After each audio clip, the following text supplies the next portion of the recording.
It's a mailbag episode. If this is your first time here, my name is Francis, and I am the founder of Milky Media, an OnlyFans consultancy, product developer, and former management agency that has produced millions of dollars, millions of followers, and billions of views for OnlyFans creators and agencies around the world. In this video, I'm going to be answering some viewer questions about Milky's specialty, organic social growth for OnlyFans management. And question number 2 is actually the single most frequently asked question I get on this channel, so be sure to stick around.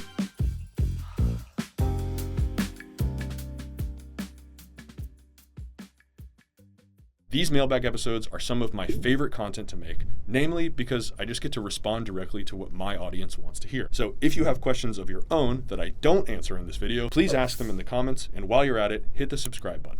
Okay, so first question is, what is the Instagram meta right now, and what types of content are popping off for you? This is a super important question because I think it indicates a specific misunderstanding that most OnlyFans agencies have about social. And that misunderstanding is that you think there's a recipe or some template that you can follow for long-term success on organic social. If you want your models to do well on socials, you need to have good creative, and you have to understand the concept of differentiation. The attention economy is insanely competitive, way more competitive than it ever has been before on socials. And it's only going to get more competitive now that you're competing not just with real creators, but also with AI influencers. So your models need to be legitimately providing some actual substance or value for their audience besides just looking good if you want to grow consistently. And because of that, there's not like an easily copied formula for just winning at social media that I can give you. And anybody that tries to tell you that there is, they're probably just trying to sell you something, or they're just lying. So if you're just constantly chasing trends, you're always going to be behind the curve.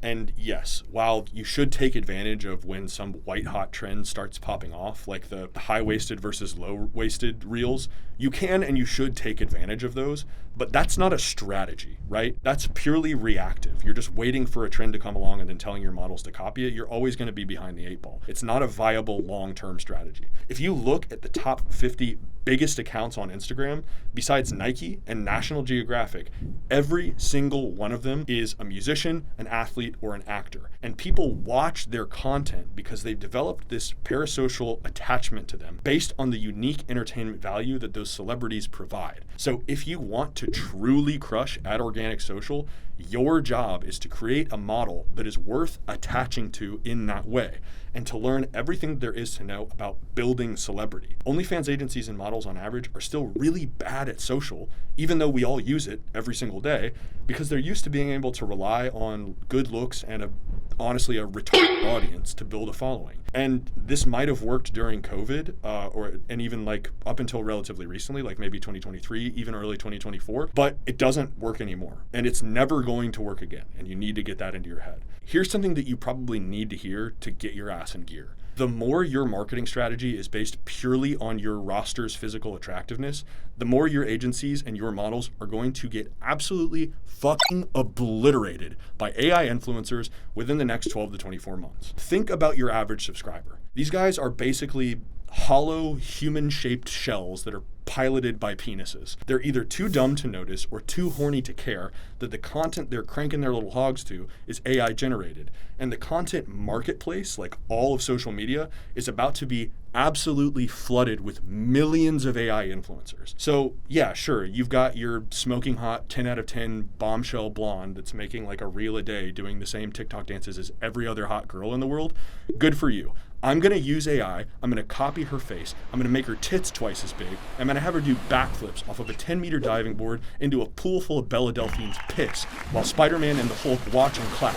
And I'm going to do it on 10 accounts, 10 times a day, and we're going to see who gets more reach. By the way, I get 100% of the revenue that model generates because she's not real and there's no rev share, and I own the platform that she's funneling leads to. So if you think you can compete with paid ads instead of social media, I can outspend you by a factor of roughly infinity. So the TLDR here is just get out of the idea that there is a meta and start actually understanding what makes good creative and good content and how to provide value to your audience. if you want to stay alive in OFM, watch my video on how to crush at organic social, watch my video on niche versus brand, and drop your least productive models and just focus everything on celebrity quality models that have uncapped earning potential, because that's all that's going to be left at the end of the day. Question number 2 is, what is the best way to grow an account from zero? When Super Creator reached out to me asking me to test out their CRM along with their integrated AI chatbot, Izzy,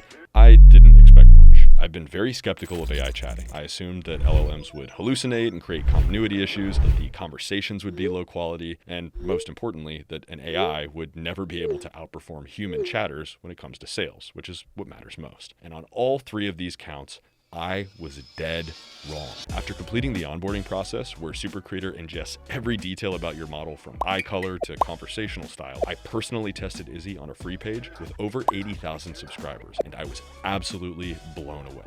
Izzy not only flawlessly imitated the model's personality and texting style, it had context-sensitive conversations with 0 hallucinations, with over 2,000 fans in a single day. And it sold more PPVs in that first 24 hours than I had sold on that page in the previous 3 months combined.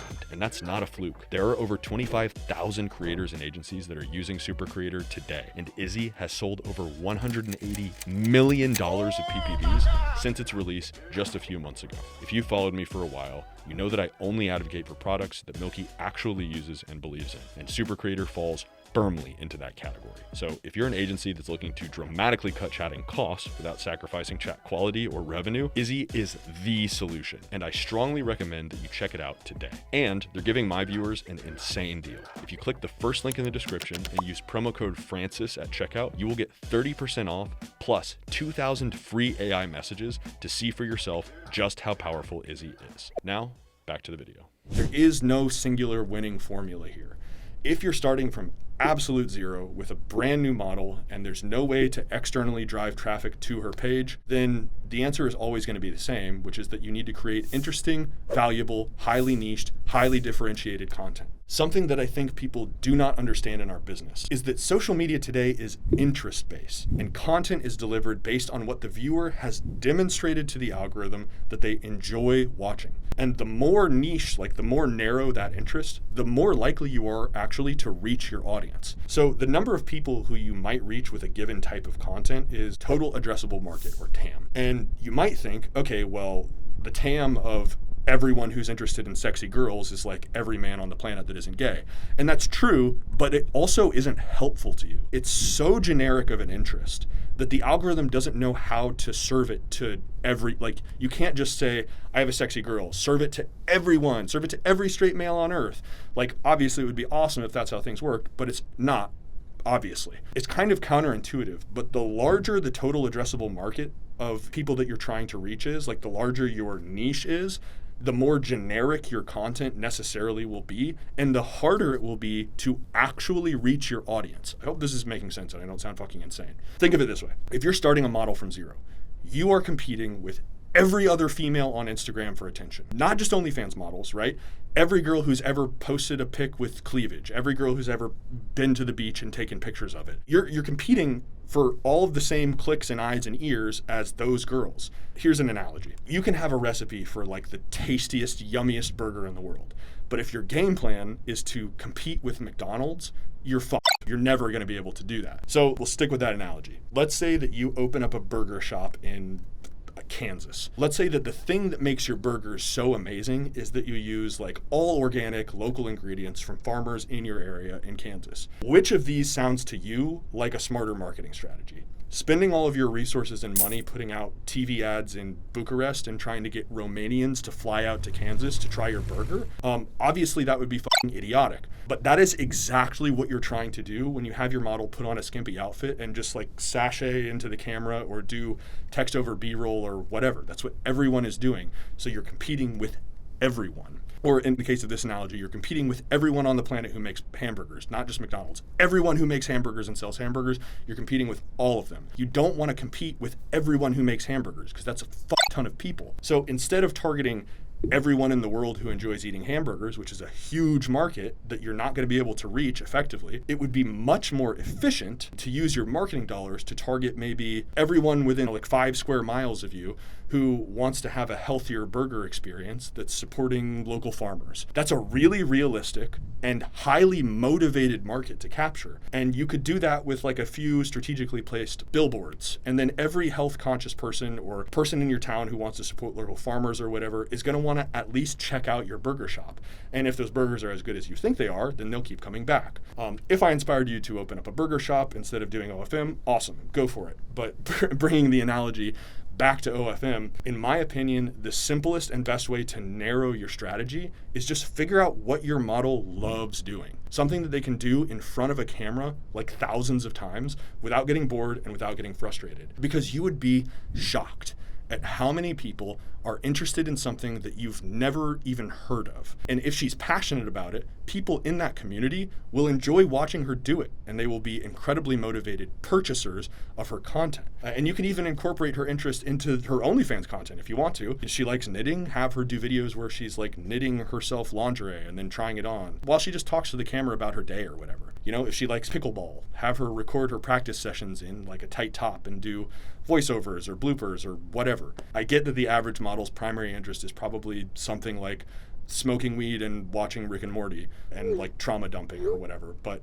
shit, even that has a market. There's super popular podcasts that are just based on the dumbest people you've ever heard talking to other mouth breathers about reality TV drama. You just need to get creative, and you only need to spend your creative energy where you get the most leverage. So if I had to boil this down to like an actual process, 1, talk to your model. Figure out what makes her tick, what she actually enjoys doing on camera. Let's say we'll stick with burger analogy. Let's say she just loves cooking instead of burgers. The second thing you're going to do is experiment with a bunch of different formats and then try to figure out like how to present what she loves doing the most. So in this case, we're going to say cooking in a way that is fun and entertaining for the viewer to watch. And like, yes, you can lean into sex appeal, but make it sex appeal that is interest or context specific and not just like hot girl at the beach, right? Hot girl maybe like cooking on an open flame at the beach, that's something that's interesting, right? That's something that people might actually want to watch. And there's a million different ways to make, in this case, a cooking video. And there's a billion different ways to cook. So start as small as you can. And like what I would do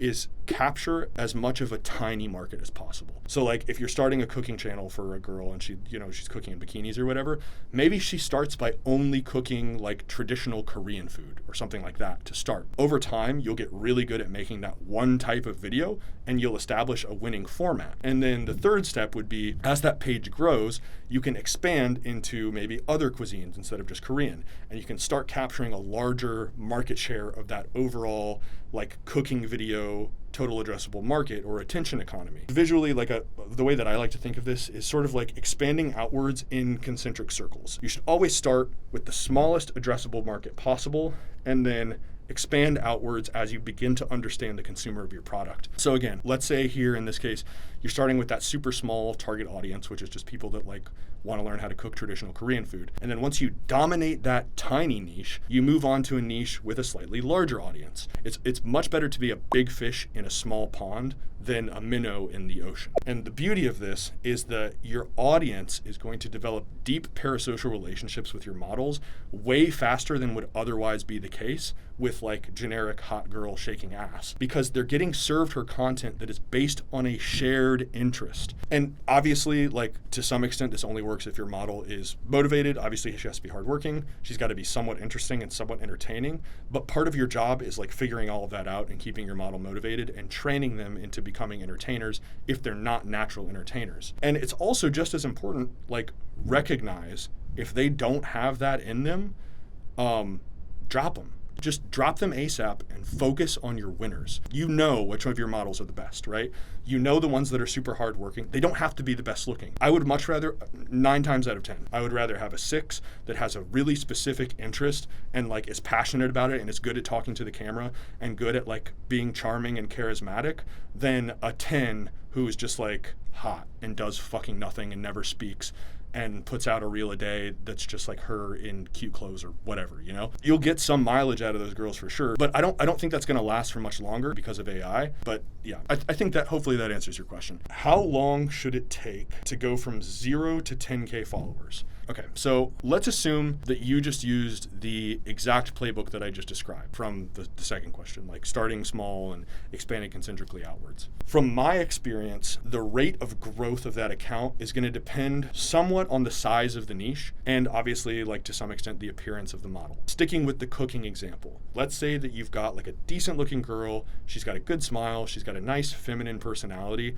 and you're starting from absolute zero, you're using only organic, no paid ads, you're not pushing traffic to the page in any other way. The good looks multiplier and the female multiplier are absolutely real. So no matter what, that account is going to grow way faster than a male person producing the exact same content. I would anticipate that if a model is putting out 1 to 2 reels a day, she's staying consistent, I think a solid pace would be like 10K followers within, let's say 2 to 4 months, so like 60 to 120 days. Growth is going to compound from there. And this might be slower than what you're used to hearing. It's definitely slower than what I think most OFMs want, but I think it's really important to remember that not all followers are created equal. So if you just spam ultra horny content, like I remember when flash trends were a thing, right? You'd get reels that would get 1 million views or whatever, and you'd pick up a bunch of, thousands of followers off of that on a brand new account, but then the account's fucking banned in 2 days. So like, it's not really particularly useful. Again, we're talking about building a long-term organic social following. So again, if you spam just like ultra horny, jack off, I love it, your following might grow faster, but in addition to increased ban risk, even if your content is like platform safe, your audience demographics are gonna suck ass. You're gonna be like 70% Indians and LATAM. I would rather have a model with 100 super dedicated, high income, like white corn-fed dudes from the Rust Belt who are like blue-collar guys that have disposable income and absolutely are fucking in love with her than 10,000 guys asking for bobs and vagine from an internet cafe in Mumbai who are never going to spend a dime on her account. Hopefully that makes sense. Fourth question. Do you send models script/examples to copy, or do models come up with their own real ideas? So I've gone over our creative process in detail in other videos, and you can download our creative ops guide for free with a companion video, like a whole walkthrough that explains our exact process for how we assign content to models. And that's in the link in the description. So I'm not going to go into crazy detail here because I've spoken about this pretty extensively, and again, you can just download our whole kind of playbook for free. I'm no longer actively managing models as of like mid-September, but when I was, every now and then, yes, a model would have an idea and we would encourage them to post content themselves and kind of experiment. But outside of that, I would say that that was like probably 1%, maybe even less than 1% of the total content that we posted. Outside of that, we do 100% of the creative and 100% of the scheduling. And we have total ownership over the accounts, because our position is that generally, while models might be a little bit more tapped into social media as consumers of social media, I have never worked with a model that had like good taste or a good sense for what kinds of content would actually work. And Milky, when we were managing models, we were a full service management company. So we saw it as our responsibility to manage the entire creative process tip to tail. And I really encourage other agencies to do the same thing. I've talked to agencies who will say, we leave socials in the model's hands. She knows what she's doing or whatever. And I look at the model's page and it's immediately obvious that they have no fucking idea what they're doing. You know, they could easily have 5x or 10x the following and way more revenue based on how long they've been doing it. And like their content just sucks. What's actually happening there is just that the manager doesn't know any better, but that's a problem that you have to fix, right? Here's how I think about it. Your job, thing that you sign up for when you become an OFM, your job as a manager is to maximize the amount of revenue that every individual model on your roster produces. And whatever that requires is what you should do. It's supposed to be a mutually beneficial relationship, right? And in order to fulfill your end of the bargain, you really need to learn how to produce good creative and to systematize the production process. Because if you plan on sticking with OFM for a while, there's absolutely nothing that is higher leverage than getting good at organic social. These are skills that'll cross over for the rest of your career and be super useful in whatever the you do, way beyond OFM. You should be learning how to do this stuff. You should be really effective at it, and you should totally own the creative process for your models. Like I'm honestly kind of tired of hearing like, oh, this model's great. She knows exactly what she's doing, and then I look at her account and it's like She's doing the same thing. She's just copying stuff that she sees other models doing. And again, like to some extent, you should incorporate that into your broader content strategy because you don't want to, it saves you a little bit of time when you don't have to think of every single idea for every single piece of content that the model is creating. But that's not a strategy, right? You're purely reactive, and over the long term, you're going to get outcompeted by people that are actually producing good creative like me. Next question. How many organic Instagram accounts per model? Great question. This is probably the easiest one, so I saved it for last. The correct answer to this is as many accounts as the model can create original content for. And generally, the way that I like to approach this is as follows. I'm going to use an example here. So let's say that the model's name is Francine. She's Francine. And she's got a primary account with like 500,000 followers. On this primary account, she's posting mostly like humor and comedy skits or something like that. And let's say that the account is called Funny Francine. You've streamlined your production process, but for whatever reason, maybe you're tapped creatively, maybe she just wants to do something different. You want to try out a new type of content. Let's say Francine likes fly fishing in her spare time. What you're going to do is you're going to create an account called, let's say, Fly Fishing with Francine. And instead of comedy skits, it'll just be Francine in waders and overalls in a river catching trout and making like fishing jokes and so on. You can use stories and collab posts from the main account to grow the fly fishing account way, way faster than would ever otherwise be possible. So like, for instance, if you do like a daily story post that says, if you like fly fishing, check out my new page, Fly Fishing with Francine, and then you link to the page, you're going to build up an organic following way, way faster than you otherwise would be able to, which is kind of the benefit of having the primary plus secondary account model. They used to call this mother-slave, but I think mother-slave is kind of like a fundamentally different dichotomy because usually mother-slave, you're like spoofing or reposting. And what I'm talking about is creating original content for the secondary account. And then every time you create a new account, you're only posting a new type of original content on that account. I know it sounds like a lot of work, and it is a lot of work. This is why you only really do this when the model has like free time or like you want to explore different content verticals. But there's a ton of benefits to this. First of all, the Fly Fishing with Francine is getting net new exposures from a totally different audience from your core fans, from Funny Francine. So you're reaching a totally different set of demographics. You're reaching outdoorsmen and country boys, maybe like ex-military, and those people are going to connect way more with Francine, like way more deeply than the more like broadly appealing comedy content. So the account might grow a little bit slower, like it might not be as popular, quote unquote, as Funny Francine, but you're going to have way more deeply interested fans, which generally, in my experience, translates into higher LTV. So, these guys might allocate some of their bait budget to Francine's OnlyFans page. And then on top of all of that, you're also simultaneously increasing the overall, what I call exposure surface area, and the likelihood that Francine is visible to both new fans and existing fans, right? So like, let's say a fan follows both accounts. Every time that fan opens Instagram, they're going to get served content from both pages, or as many pages as you have, right? In this case, we're just talking about 2, but I've done this with as many as like 5 or 6 pages, all of which are serving original content. So imagine, normally as a user of Instagram, think about your Instagram user experience. Normally you wouldn't see multiple posts back to back from the same creator while you're just scrolling reels. But in this case, Fly Fishing with Francine and Funny Francine are being treated as separate creators, even though it's just the same creator on multiple accounts. And I've said this in another video. This is like a marketing fun fact. On average, consumers have to be exposed to an advertisement an average of roughly 14 times before it actually influences purchasing behavior. So think about it this way. By having 2 accounts, you're doubling the number of exposures for people who follow both pages. So you accelerate the rate, theoretically, that follower converts from a follower to a paid OnlyFans subscriber, because you're just overwhelming people with images and content of this model, right? So again, going back to my example of like, I had a model doing 5 or 6 of these pages, all posting original content.